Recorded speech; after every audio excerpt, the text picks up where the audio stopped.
Welcome to the Sports Bulletin here on Joy News Prime, and we've got a mixed bag of stories to share with you over the next 10 minutes. And we begin with boxing, where the father and trainer of the throned WBO Super Bantamweight champion Isaac the Royal Storm Dogbe has been speaking about measures to help his son and boxer bounce back after the unfortunate loss at the Madison Square Garden to Mexican Emmanuel Navarrete on Saturday. We have to get the dieting on point, dieting on point.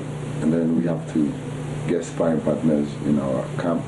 That is also a key issue, a key matter that my people, the technical team raised, because my son don't really spar. We spar him, and in this level, we have to change that and bring sparring people on board and then see where we go from there. I would say he's feeling great. We went to the hospital, they checked him out. And there's no, injury, just that he's had a little cut here, so all we can say is he's in great shape, just that he's a little bit heartbroken because he said he's let his people down, he's let the Ghanaians down, he's let the British people down, and I said to him, no, he hasn't let me down, because at the end of the day, he fought like a true warrior. He did not go down, he wasn't knocked out. So, and he's 24 years old, so at least he's set a record there, so we'll bounce back. He's definitely going to bounce back. All right, let's also hit the streets and take the views of Ghanaians who've been doing their own assessments of the loss that Isaac Dogbe suffered on Saturday night. Extremely surprised, because I at least expect my man to exhibit this kind of performance. Based on his past performance, I have an idea that definitely will beat the guy. But I'm absolutely sure, based on what he did earlier on, but unfortunately, it didn't go the way we all planned. As a boxer, loss is also part of the game. But what I'll tell Dogbe is that this should not be the end of the day. So he just put himself together, adopt good strategy when he's facing an opponent of unequal height. Because no, I wasn't surprised because within this year, he has fought for over 3 or 2 times. I think it's too many. As a boxer, he's supposed to be given an interval in the fight that he has been fighting. So I think I'll blame his management. And also going forward, I think, it is not the end of life.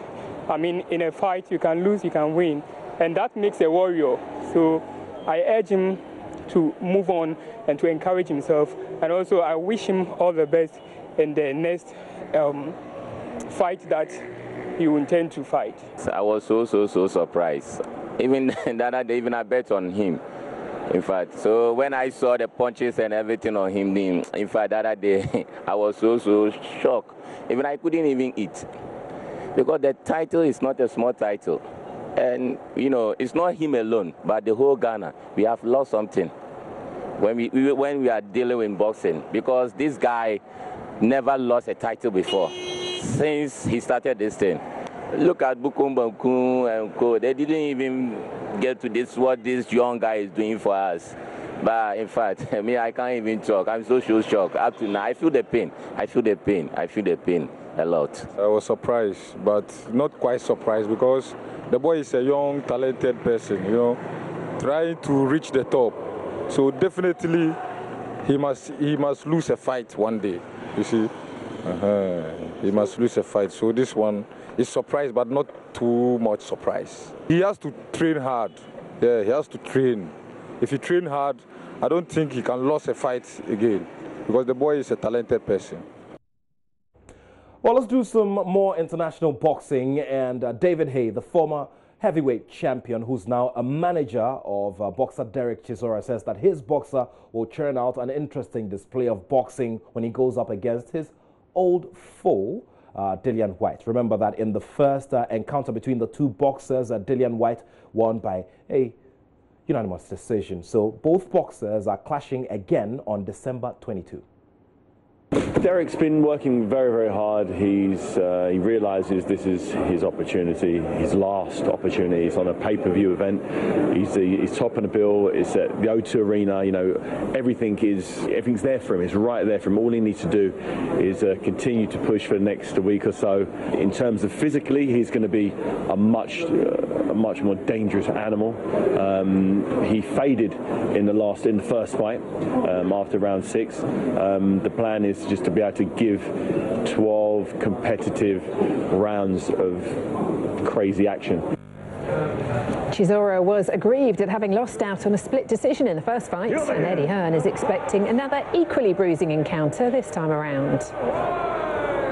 David's going to get him in a great shape physically, mentally, and I think he feels $1 million right now. I think Dillian White has improved a lot. You know, he's coming off his career best victory as well against Joseph Parker. He's beaten everyone that's been put in front of him, and he's worked very, very hard in the process. Both guys in this fight feel like the way to victory is to break the other person, not just their jaws, but their heart, their attrition in this fight, and that's going to be ugly, like we saw in the first fight. You know, it's one of the best heavyweight fights we've ever seen. Well, arguably the world's biggest promoter now, Eddie Hearn, there. Well, we're looking forward to seeing that bout, which obviously will bring a lot of competition within the heavyweight division. All right, let's now talk some football and recollect some of the happenings of the weekend in the English Premier League, because Raheem Sterling of Manchester City suffered reported racial abuse, where a fan racially abused him in the first half of a game between Chelsea and Manchester City. Eventually, Chelsea won that game by 2-0, and the English FA says that they are taking all the allegations extremely seriously.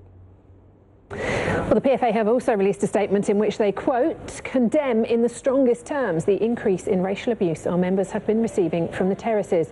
We encourage all clubs to take the strongest possible action for fans found guilty of racially abusing players.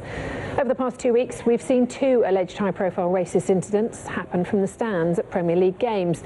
We stress to all clubs the importance of dealing with these incidents robustly. It is not acceptable for our members to find themselves subject to racist abuse, simply for showing up to work and performing for their team. This weekend, following the video footage appearing to show a fan shouting racist abuse at Raheem Sterling, we've been in close contact with his agent and extend our full support to Raheem. We commend Raheem for his professionalism during the incident and the statement he made via Instagram on Sunday. Well, we'll be following that story closely and bringing you all of the developing angles to it. Well, keep it here on Joy News Prime. That's it for sport. My name is Nathaniel Att, and I have love for sport.